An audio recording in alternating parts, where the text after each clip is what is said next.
Okay folks, today we're going to be testing this 1969 Chevrolet AM FM radio. This is a real deal 1969 model year only radio. You'll see the model number on the side of the radio is 91BFP1.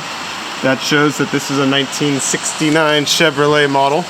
The 69 Chevrolet radio was pretty unique compared to the later years. So this radio looks very similar to those that were put in 70 to 72 Chevrolet models. But in 1969, first off, you used a connector for the power on the side of the radio instead of the back. It's a different connector than the 70 and up models used. Secondly, the rear cooling fins are angled for dash clearance. So that's necessary to install it in certain 69 models. Finally, well, maybe not finally, there's a couple more things, but this plug right here is called a multiplex bypass plug. And what that does is it allows this radio to be used as a single channel mono radio. So that puts one speaker, or if you had the rear speaker fader option, you could run two speakers.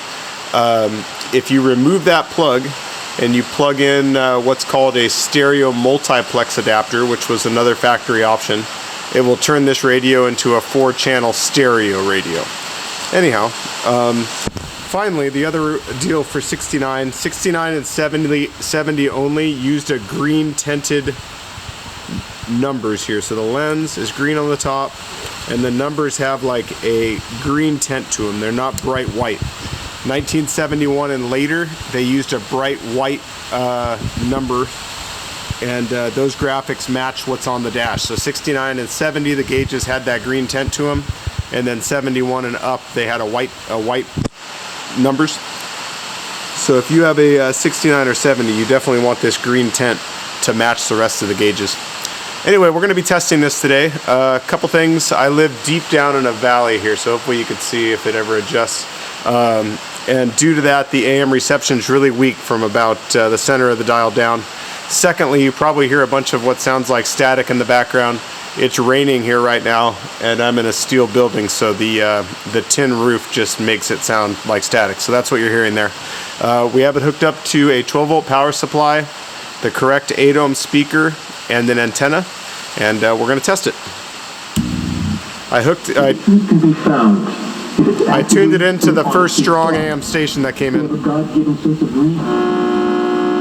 a bigger meal. No, it's not the spirit. It's not the spirit of penance. The conflict can only be escalated with the active. Anyway, real nice AM. Now we'll switch it over to FM here. FM doesn't get affected by the valley or anything, so FM comes in 100%.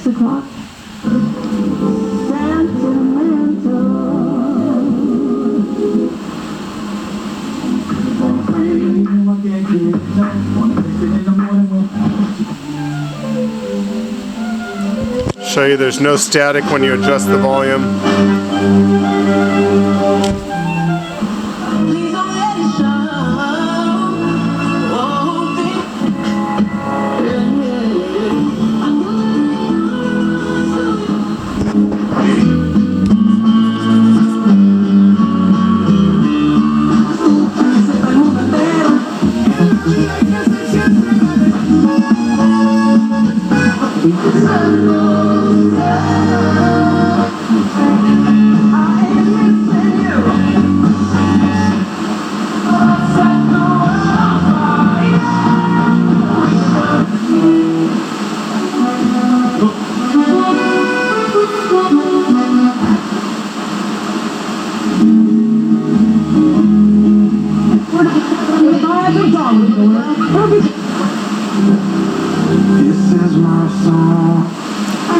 Anyway, really nice reception all the way through the dial.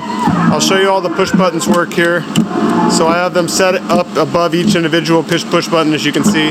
Finally, I'll show you how to set one.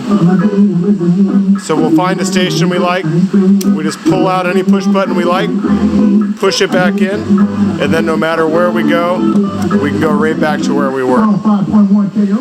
Anyway, if you've been looking for a factory AM FM radio for your 69 Chevrolet, this includes Camaro, Chevelle, Nova, and full size, so Impala, Caprice, Biscayne. This is the one. It fits all of those models. It is a true factory installed AM FM radio. Don't miss it, guys.